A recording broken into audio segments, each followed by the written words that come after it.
Hello दोस्तों, स्वागत है आप सभी का आपके अपने YouTube channel UPSC secret aspirant पे। तो दोस्तों आशा करते हैं आप लोग एकदम स्वस्थ होंगे, मस्त होंगे और पूरी मेहनत के साथ अपने एग्ज़ाम की प्रिपरेशन कर रहे होंगे और करनी भी चाहिए दोस्तों। और दोस्तों प्लीज़ अगर आप लोग मेरी वीडियोस को देखते हैं तो प्लीज़ मेरे चैनल को जरूर लाइक सब्सक्राइब कर दे दोस्तों, क्योंकि इससे मुझे मोटिवेशन मिलता है और इसी से मतलब मुझे और आगे काम करने का मोटिवेशन मिलता है। यदि लोग नहीं सीन करते हैं तो फिर थोड़ा सा डिमोटिवेट होना तो लाजिमी सी बातें हो ही जाता है।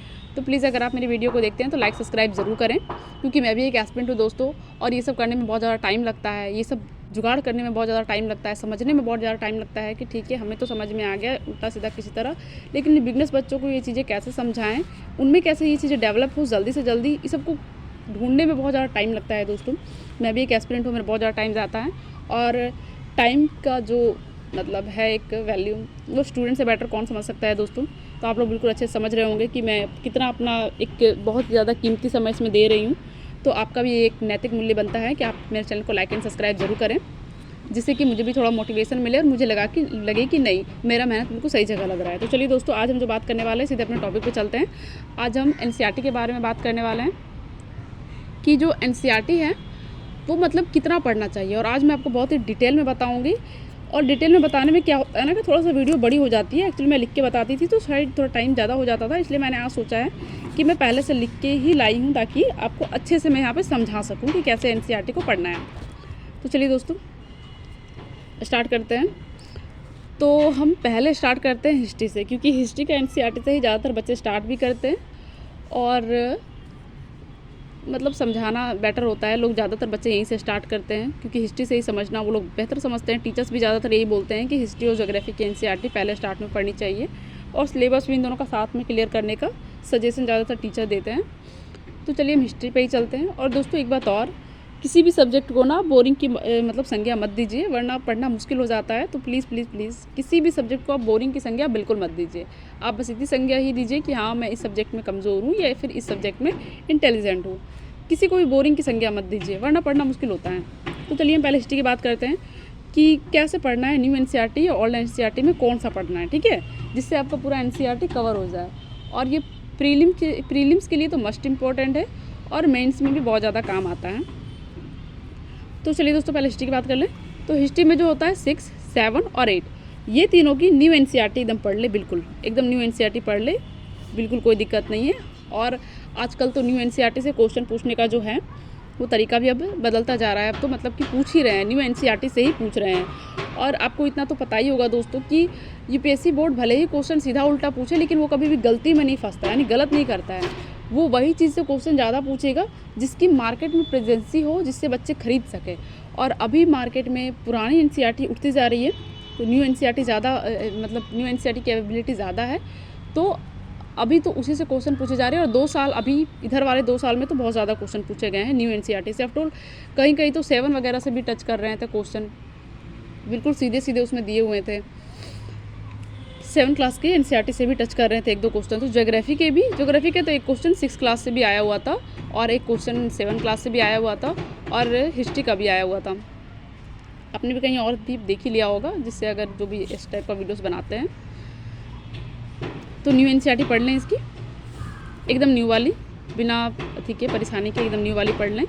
और उसके बाद क्या होता है ना दोस्तों, 9, 10, 11 की पुरानी नई एनसीईआरटी तो बिल्कुल नहीं पढ़ें, क्योंकि मतलब वो बहुत ही अलग टाइप से दी हुई है, बहुत अजीब सी दी हुई है, समझना मुश्किल है उसको। उसका जो वर्ड है वो बिल्कुल भी सिंपल नहीं है, बहुत ही मतलब कि बहुत ही अथी वर्ड है और किसी काम की नहीं है, हो नहीं पाएगा उससे कुछ भी।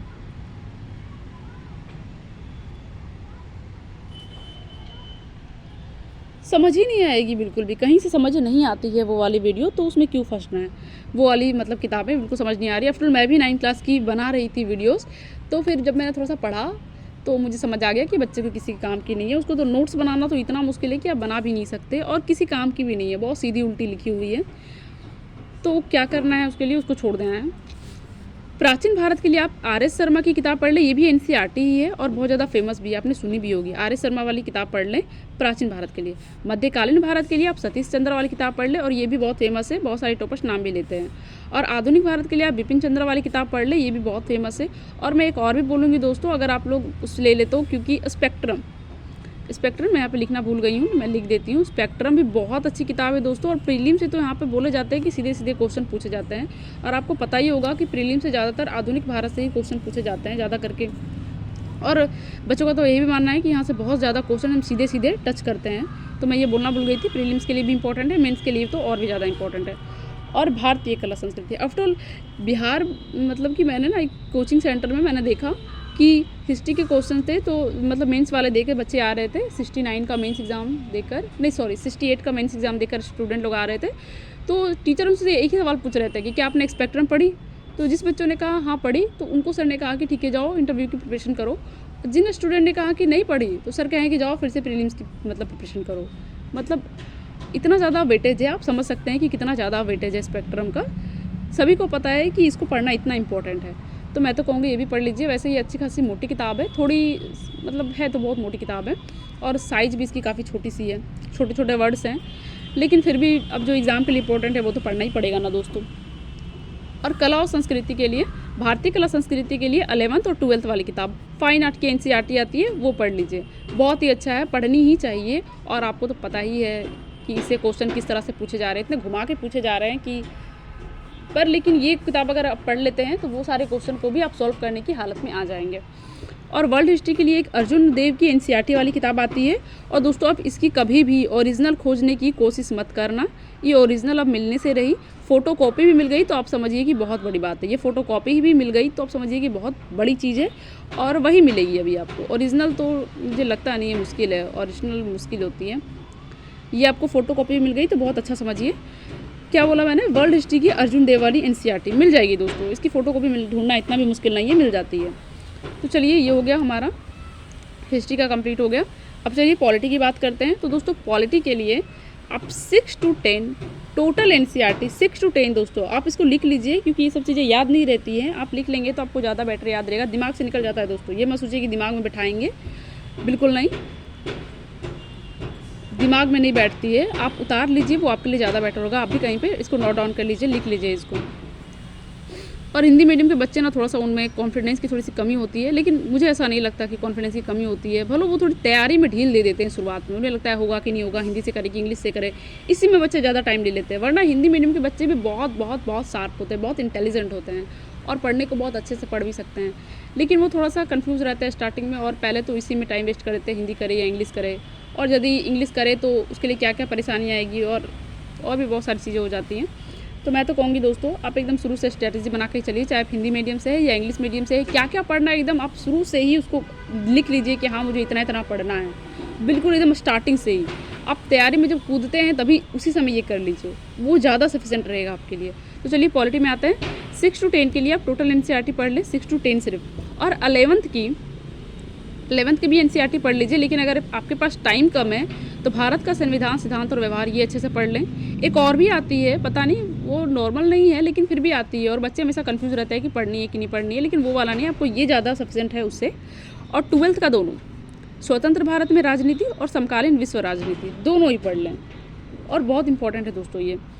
और ये समकालीन विश्व राजनीति है ना, इससे आपका इंटरनेशनल रिलेशन भी कंप्लीट हो जाएगा, और प्लस इसमें अगर आप करंट अफेयर्स भी ऐड कर लेते हैं, थोड़ा पढ़ लेते हैं, तो प्रीलिम्स के लिए आपका एकदम बहुत अच्छे से प्रिपेयर हो जाएगा। चलिए अब ज्योग्राफी की बात करते हैं। वीडियो काफ़ी लंबी हो रखी है, तो चलिए अब जल्दी जल्दी थोड़ा बात कर लिया जाए। ज्योग्राफी ज़्यादा लंबी हो जाती है तो बच्चे देखते भी नहीं है, जबकि ये बहुत इंपॉर्टेंट होती है। सारी वीडियो से इंपॉर्टेंट ही होती है, बेकार में कौन ही वीडियो बनाता है, इंपॉर्टेंट ही होती है, लेकिन बड़े हो जाते हैं तो बच्चे नहीं देखते। तो चलिए ज्योग्राफी की बात करते हैं अब। ज्योग्राफी थोड़ा सा और भी ज़्यादा इंटरेस्टिंग है। ज्योग्राफी का 6 से लेकर 12 टोटल NCERT पढ़ लेनी है दोस्तों, टोटल। और यदि आपके पास टाइम थोड़ा कम है तो 11 वाला ये मानव भूगोल के सिद्धांत, 12 का भौतिक भूगोल के मूल सिद्धांत, आपको दिख रहा है ना दोस्तों अच्छे से, और तीसरा भारत भौतिक पर्यावरण ज़रूर पढ़ ले, एकदम मस्ट। क्योंकि अब एग्ज़ाम में ज़्यादा टाइम नहीं है तो मुझे लगा, लेकिन अगर 1-2 साल के बाद एग्ज़ाम देने वाले हैं या बहुत अच्छे से प्रिपरेशन करना चाह रहे हैं तो मैं तो कहूँगी कि 6 to 12 टोटल आप पढ़ ही लें, ज़्यादा बेटर रहेगा। आप लिख लीजिए इसको दोस्तों, कहीं नोट डाउन कर लीजिए, क्योंकि दिमाग में नहीं रहता दोस्तों, ये सब भूल ही जाएंगे आप। चलिए अब इकनॉमिक्स की बात कर ली जाए। तो जो इकनॉमिक्स है हमारा, इसमें 9, 10 और 11 की टोटल NCERT पढ़ लें। और दोस्तों जो 12 की समष्टि अर्थशास्त्र NCERT है दोस्तों, इसमें 2 NCERT आती है, लेकिन वो नहीं पढ़नी होती है, समष्टि अर्थशास्त्र पढ़नी होती है। लेकिन दोस्तों ये भी बहुत ज़्यादा सफिशिएंट नहीं है और बहुत ही अलग भाषा में लिखा हुआ है, बहुत ही हाई लेवल की भाषा में लिखा हुआ है। नॉर्मली समझना बहुत ही आसान नहीं है, बहुत मुश्किल है। तो मैं तो सजेस्ट करूँगी कि आप मृणाल सर की वीडियोस अगर देखते हैं तो इसका भी कवर हो जाएगा, क्योंकि वो इन्हीं मतलब इन किताब में जो वीडियोस बनी है, जो चीज़ें बताई गई हैं, उसी को ये वीडियोस में बता रहे हैं और बहुत ही अच्छी तरीके से इसको प्रेजेंट कर रहे हैं। तो मेरे ख्याल से तो आपको मृणाल सर की वीडियोस ही देख लीजिए, वो ज़्यादा बेटर रहेगा। अच्छे से देख लीजिएगा, बिल्कुल सीरियल वाइज कुछ छोड़िएगा मत, अच्छे से देख लीजिएगा, जिससे कि आपको ये पढ़ना तो ज़रूरी है लेकिन इसका भाषा समझना थोड़ा मुश्किल है और बहुत बड़ी भी है, तो नॉर्मल बच्चे समझ नहीं पाते हैं। तो मतलब यही चीज़ आपको वीडियो से समझनी है, जो कि सर ने बहुत अच्छे से समझाई है। तो आप प्लीज़ पूरी वीडियो देख लीजिएगा, पूरी प्लेलिस्ट देख लीजिएगा अच्छे से, आपको अच्छे से समझ में आ जाएगा, कोई दिक्कत वाली बात नहीं है। और दोस्तों ये भी इन्वायरमेंटल के लिए बहुत इंपॉर्टेंट है। बायोलॉजी का जो 12th क्लास का लास्ट 4 चैप्टर है ना बायोलॉजी वाला, वो बहुत ज़रूरी है। प्री के लिए ही बता रही हूँ मैं, प्री के लिए ही है और मेन के लिए भी ज़रूरी है, लेकिन पहले तो प्रीलिम्स है ना, प्रीलिम्स के लिए भी इतना टोटल ज़रूरी है, तो ज़्यादा बेटर रहेगा। और ये तो बहुत इंपॉर्टेंट है, ये तो आपने टॉपर्स के मुँह से भी बहुत सुना होगा। 12th क्लास की लास्ट 4 चैप्टर बायोलॉजी वाले बुक का, ठीक है, 4 लास्ट चैप्टर। और 9th और 10th का ओनली बायोलॉजी, जितना बायोलॉजी है ना, सिर्फ बायोलॉजी का चैप्टर, 9th क्लास का भी और 10th क्लास का भी, ओनली बायोलॉजी प्री के लिए मस्ट इंपॉर्टेंट है। तो चलिए दोस्तों, आज के लिए बस इतना ही बता चुकी हूँ मैं। क्या एक बार फिर से रिकॉल करवा दूँ?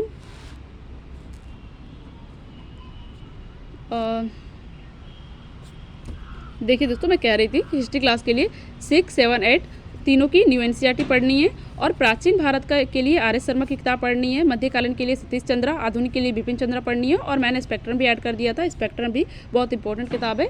और ज़्यादातर लोग सब कहते हैं कि इसी से बहुत ज़्यादा सीधे से क्वेश्चन पूछे जाते हैं, मुझे भी ऐसा लगता है कि हाँ, सीधे सीधे पूछे जाते हैं।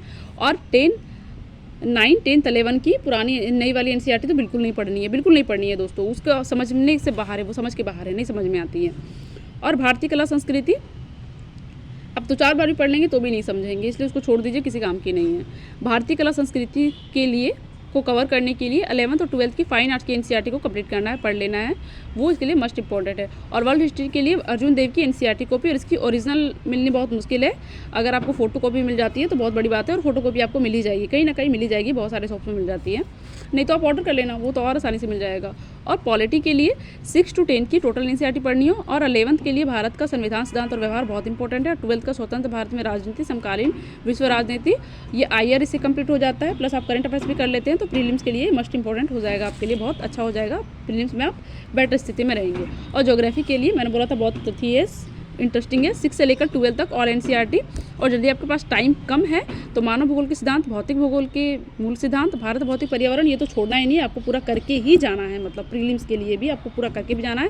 मेंस के लिए भी इंपॉर्टेंट है, लेकिन प्रीलिम्स के लिए तो आपको करके ही जाना है, करके ही जाइएगा, ज़्यादा बेटर रहेगा। और इकोनॉमिक्स के लिए 9, 10, 11 की टोटल एनसीईआरटी एंड 12th की समष्टि अर्थशास्त्र पढ़नी है, लेकिन ये बहुत ही मतलब हाई लेवल की वर्ड्स में लिखे हैं और समझ में नहीं आती है, तो इसी को कंप्लीट करना है, लेकिन मृणाल सर की वीडियो से कंप्लीट करना है, जो बहुत अच्छे से हो भी जाएगा, सर ने बहुत अच्छे से समझाया है। आप इनकी चैनल पे जाइएगा, इनकी वीडियोस को देखिएगा, बहुत अच्छे से समझ में आ जाएगा, और पूरी वीडियोस देख लेंगे तो आप अच्छे से समझ जाएंगे, कोई परेशानी वाली बात नहीं है, बहुत अच्छे समझ में आ जाती है। और इन्वायरमेंटल की प्रिपरेशन के लिए बायोलॉजी का 12th क्लास का लास्ट 4 चैप्टर बायोलॉजी वाले आपको पढ़ लेने हैं, लास्ट 4 चैप्टर टोटल पढ़ लेने हैं, 4 चैप्टर ओनली। और 9th और 10th की ओनली बायोलॉजी, 9th और 10th की ओनली बायोलॉजी की पढ़नी है। चलिए दोस्तों, तो आज के लिए बस इतना ही, और प्लीज़ प्लीज़ प्लीज़ मेरे चैनल को लाइक एंड सब्सक्राइब जरूर करें दोस्तों, क्योंकि इससे मुझे मोटिवेशन मिलता है और तभी वीडियो बनाने में भी अच्छा लगता है। और मैं भी एक स्टूडेंट हूँ दोस्तों, मेरा बहुत सारा टाइम जाता है, तो मुझे भी लगना चाहिए ना कि हाँ, मेरे मेहनत का फल भी मुझे मिल रहा है थोड़ा। मैं मेहनत कर रही हूँ तो ठीक है, बच्चे देख रहे हैं, बच्चों को फ़ायदा हो रहा है, क्योंकि उसी के लिए तो बना रही हूँ ना, किसी पर्पज़ से बना रही हूँ। यदि वो पर्पज़ पूरा होता है तो जाहिर सी बात है, मोटिवेशन तो मिलता ही है दोस्तों। मैं यही चाहती हूँ कि जैसे मेरा टाइम वेस्ट हुआ इधर उधर, मैं चाहती हूँ कि दूसरे बच्चों का ना हो। हिंदी मीडियम के स्टूडेंट का तो मुझे ऐसा लगता है कि इसमें बहुत ज़्यादा, मतलब क्या ही बताएं, बहुत ज़्यादा चैलेंजेस हैं। चलिए दोस्तों, आज के लिए बस इतना ही, थैंक यू। मिलते हैं फिर से किसी दूसरे वीडियो पर, तब तक अपना और अपने माता पिता का ख्याल रखें, और पूरे मेहनत के साथ अपने एग्ज़ाम की प्रिपरेशन करें, अपने माता पिता के सपनों को पूरा करने की हर मुमकिन कोशिश करें, सारी कोशिशें करें।